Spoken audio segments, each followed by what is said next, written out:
Iniciamos un programa más de We the People. Idea y conducción, Héctor Roca por esta su radio por internet, magiclatinosvegas.org, la otra cara de Sin City, desde Las Vegas, Nevada, para el mundo. Accidentes de carro, Peralta Law Group, abogado y consultor en leyes, un amigo leal de los latinos. 702-758-8700 y está en el 2630 Sur Jones Boulevard, Las Vegas, Nevada, 89146. Espíritu de México, joyería de plata de alta calidad, hecha por artesanos de Tasco, México. Marta Ramos, 702-460-2526. Y Espíritu de México se encuentra en el local 317 del Boulevard Mall sobre la Maryland Parkway. Irving Parra, 702-355-0101, Sin City Computer, 11 años atendiendo a la comunidad latina, arreglando computadoras y laptop. Buenas tardes, Héctor. Buenas tardes. Tema de hoy, el futuro de la educación.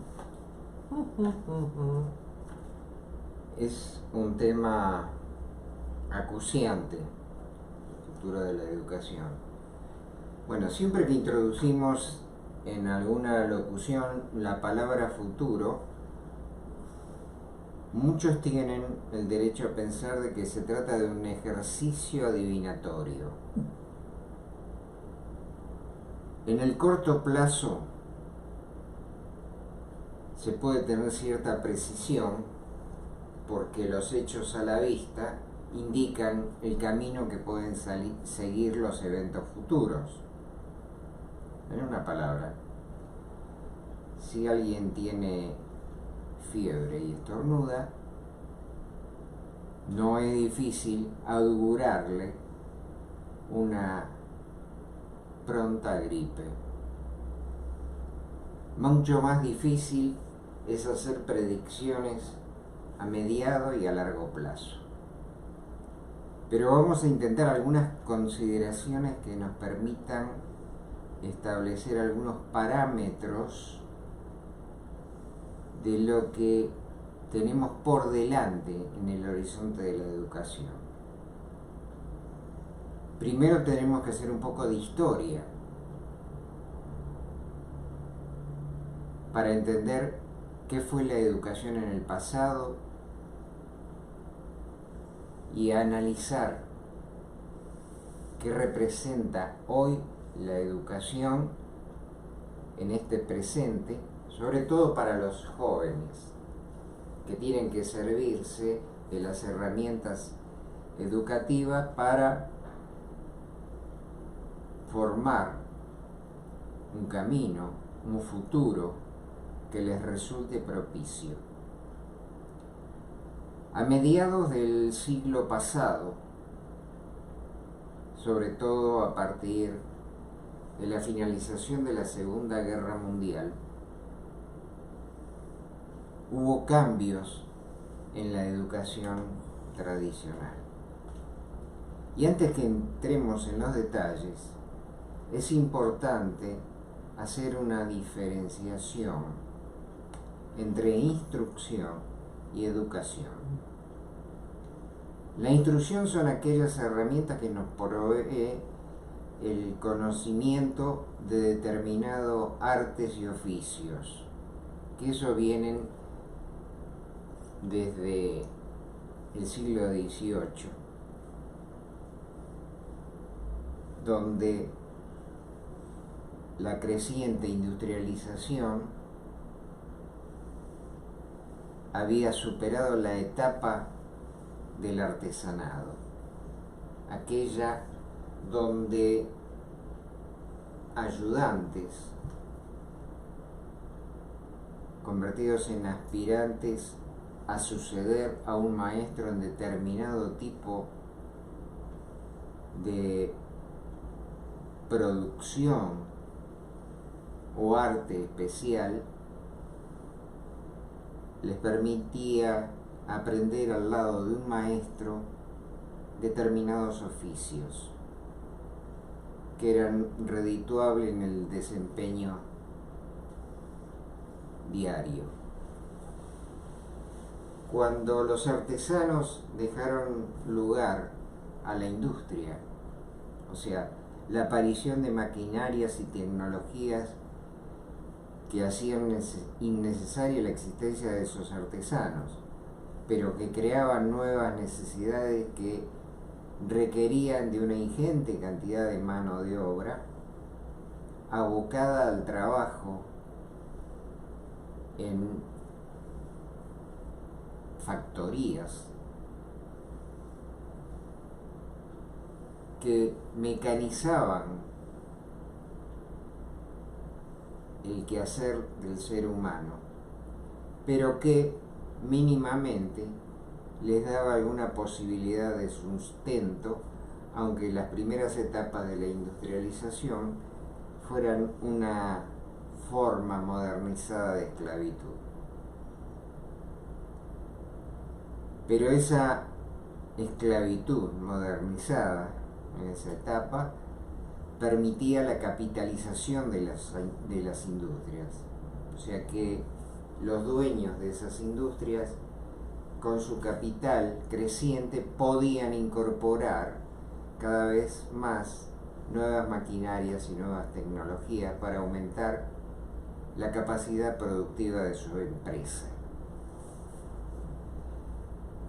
Paralelo a esto, siguió existiendo la necesidad de profesionales independientes,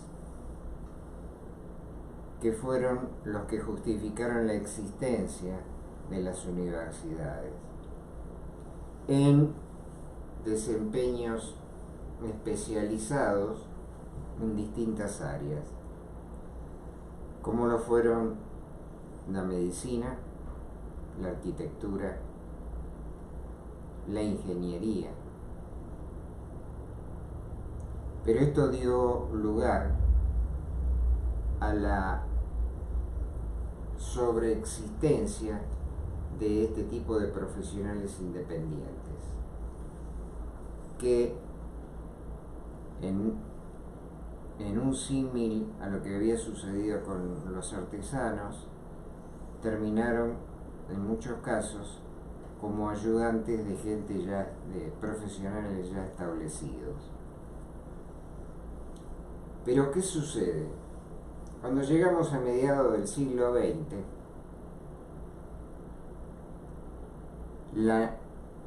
el desarrollo tecnológico exigía cada vez más la participación de lo que se llama mano de obra calificada.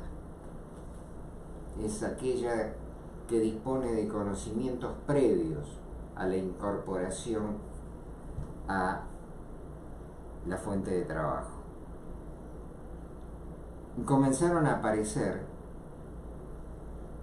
las escuelas y los colegios destinados ya no a las profesiones tradicionales, sino a proveer a los estudiantes de los conocimientos que le permitieran insertarse en esta creciente demanda industrial. Y así se desarrollaron mundialmente las escuelas de artes y oficios, donde ya el estudiante adquiría conocimientos previos en distintas áreas que eran necesarias en las industrias existentes. Y así comenzaron a aparecer los cursos para desarrollar técnicos en distintas áreas: torneros, matriceros, experto en reparación del automotor. Sería incontable enumerar la cantidad de oportunidades que en este aspecto se desarrollaron a partir de las modificaciones que la educación podía ofrecerle al estudiante. Antes de continuar tenemos que hacer, como dijimos antes, una diferenciación entre lo que significa educación e instrucción. Instrucción es el impartir conocimientos sobre determinado aspecto de las necesidades que las nuevas tecnologías van desarrollando, y educación es algo mucho más amplio. Es proveerle al estudiante de una formación personal que le ayude a desarrollar valores que, además de sus conocimientos técnicos y profesionales, le permitan incorporarse e interactuar eficientemente en el seno de la sociedad. Esa es la tarea más difícil de la educación, y es algo que necesita de la complementariedad del hogar, porque esa formación en buena parte deviene de la relación con el núcleo familiar, porque mucho de lo que adquiere el ser humano está determinado por las conductas que él vive en el seno de su familia, desde su condición de infante.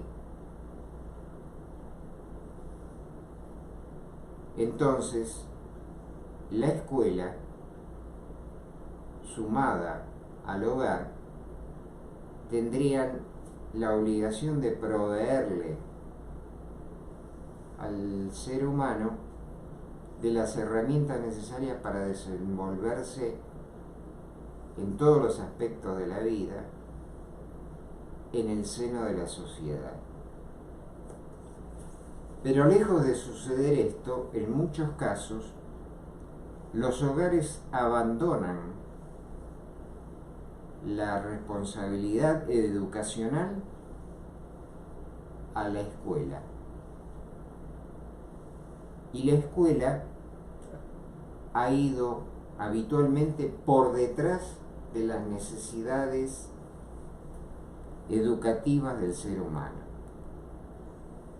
Como dijimos antes, las profesiones tradicionales de carácter independiente durante muchos años generaron oleadas de profesionales en el área de las leyes, en las distintas áreas de la medicina, en menor grado de las necesidades arquitectónicas, y en muchos casos la educación, sobre todo en la actualidad, ha ido perdiendo de vista las nuevas necesidades que aparecen en el horizonte. ¿Y cuáles son esas necesidades? ¿Qué tipo de horizonte podemos esperar o tener a la vista? La demanda laboral, podemos augurar sin temor a equivocarnos, que se va a ir reduciendo y agotando en un cuello de botella que va a ofrecer pocas oportunidades aún a los mejor formados, porque el desarrollo de la tecnología es tan vigoroso que los algoritmos que se están desarrollando van a terminar haciendo innecesario a un gran número de profesionales. Entonces tenemos que preguntarnos, para aquellas familias que han gastado una fortuna en la formación de sus hijos, que en la actualidad se están a punto de recibir o ya se han recibido, van a encontrarse ante el interrogante de para qué sirvió o para qué sirve mandarlos a la universidad cuando tengan serias dificultades para obtener trabajo en esas áreas. Eso que parece una predicción agorera, no lo es tal. Es una descripción del mundo que tenemos a las puertas, donde la oferta de trabajo va a ser cada vez más reducida y cada vez vamos a tener un mayor número de trabajadores independientes, no de profesionales, de trabajadores independientes, trabajando en aquellos nichos que la tecnología le permita y en muchos casos desde su casa, con una absoluta precarización del trabajo en sí.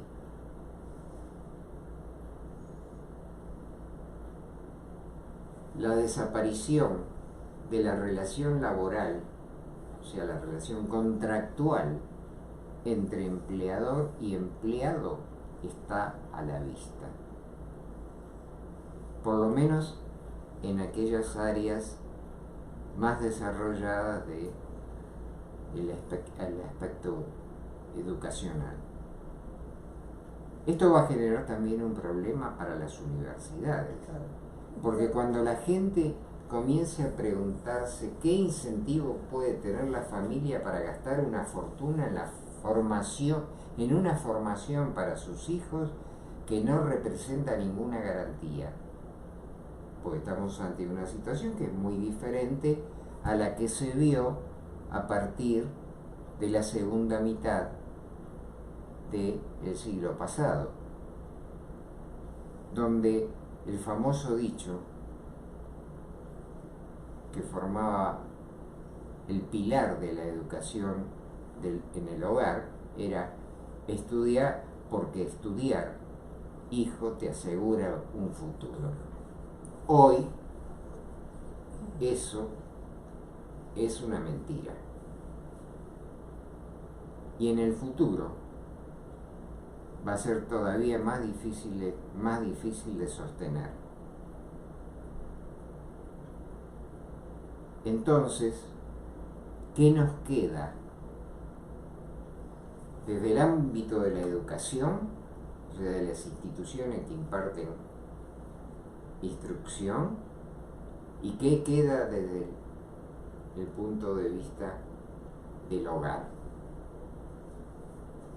Para un mundo de esas características, donde la precarización de la relación laboral va a ser sumamente difícil que el individuo tenga metas que se conjuguen con las posibilidades de explotación de sus conocimientos y la posibilidad de prosperar.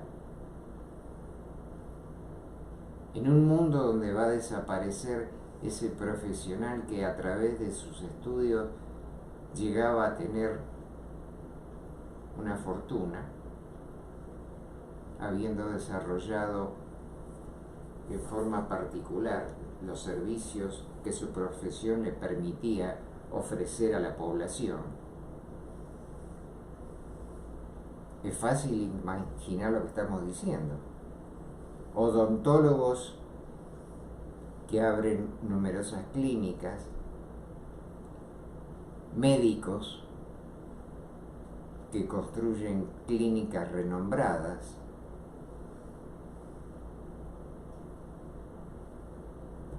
estudios de arquitectura renombrados que en el pasado tuvieron un próspero camino para desarrollar su actividad.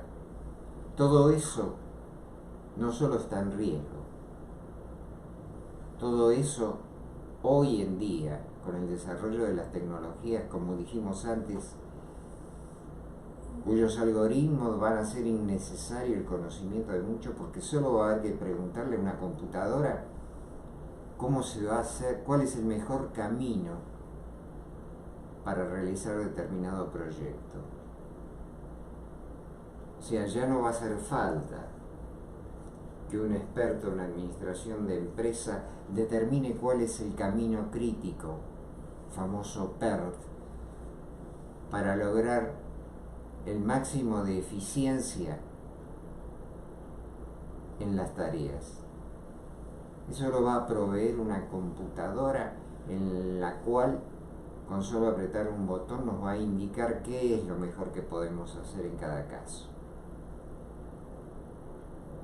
¿Cuántos licenciados entonces en administración de empresas van a ser necesarios? ¿Cuántos expertos en gestión de finanzas van a necesitar los bancos? Si las computadoras lo van a hacer mejor, más rápido y con mayores garantías de previsibilidad y éxito. Entonces, ¿cuál es el camino? Como decíamos antes, y no pretendiendo reemplazar los planes actuales de la educación, sino refiriéndonos mejor al aspecto central, que es la formación del ser humano a partir del hogar. Lo mejor que vamos a poder proveerle a nuestros descendientes es dotarlos del espíritu necesario para enfrentar sin desánimo los interrogantes que le van a presentar día a día la situación de su propio momento. Va a hacer falta entrenarlos como si fueran integrantes de un ejército de supervivientes que van a necesitar del máximo de sus habilidades para responder eficientemente a cada nueva instancia que se le van a presentar a diario. La necesidad de supervivencia. Esto va a requerir de un fuerte carácter aunado a una muy alta autoestima, porque solo quienes tengan esos aspectos en mucha proporción van a poder sobrellevar las dificultades que se van a presentar a diario. Estamos hablando de una creciente falta de demanda laboral, una necesidad de ser sumamente creativos y sobre todo de una capacidad de resiliencia tremenda. En el futuro se va a requerir no solo de conocimientos y habilidades, de mucha paciencia para enfrentar los desafíos que a diario se van a presentar. Y lo único que va a sostener el camino de nuestros descendientes es su capacidad de resistencia, su paciencia y su determinación. Eso es lo que en el hogar tenemos que generar en nuestros descendientes. Y la educación para quienes van a tener la responsabilidad de desarrollarla va a requerir de una amplitud de mente muy grande, porque no va a bastar con ninguna instrucción que podamos proveer, porque esa instrucción de conocimientos particularizados van a ser solo una pequeña herramienta dentro del arsenal de herramientas que van a necesitar las próximas generaciones, y particularmente, como dijimos antes, que estén armados como si fueran integrantes de fuerzas especiales con absoluta determinación para sobrevivir. No estamos hablando de éxito, estamos hablando de sobrevivir. Ese es el mundo del futuro, en el cual los padres van a tener una muy grande responsabilidad que no van a poder eludir si quieren alumbrar apenas el camino que se va a presentar frente a los ojos de nuestros descendientes en un marco de absoluta oscuridad. Nos cuesta vislumbrar ese horizonte porque principalmente y particularmente no queremos verlo. Porque además no hemos aprendido a través de todas estas décadas de despilfarro, de todas estas décadas de vivir como si estuviéramos en un paraíso del que ya la humanidad ha sido expulsada. Pero todavía las generaciones presentes y las que nos anticiparon vivieron y seguimos viviendo en un mundo que no existe. Ese mundo ha terminado y cuanto antes nos demos cuenta de su final, mayores posibilidades tendremos no de sobrevivir nosotros que ya hemos hecho el camino, sino el de nuestros descendientes que van a necesitar de la cuna una formación muy particular. Por hoy, en medio de estos augurios que pueden no gustarle a muchos y que pueden pensar que se trata de un ejercicio de adivinación que apunta hacia lo apocalíptico, esperemos que la mayoría nos crea. Muchas gracias por hoy. Nos vemos la próxima semana. Accidentes de carro, Peralta Law Group, abogado y consultor en leyes, un amigo leal de los latinos. 702-758-8700 y está en el 2630 Sur Jones Boulevard, Las Vegas, Nevada 89146. Espíritu de México, joyería de plata de alta calidad hecha por artesanos de Taxco, México. Marta Ramos, 702-460-2526 y Espíritu de México se encuentra en el local 317 del Boulevard Mall sobre la Maryland Parkway.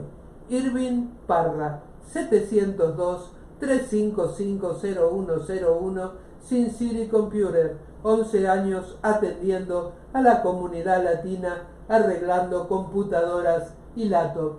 Y así nos despedimos hasta el próximo programa de We the People. Zaira Torres nos está viendo. Hasta el próximo programa de We the People. Idea y conducción, Héctor Roca, por esta su radio por internet, magiclatinosvegas.org, la otra cara de Sin City, desde Las Vegas, Nevada, para el mundo.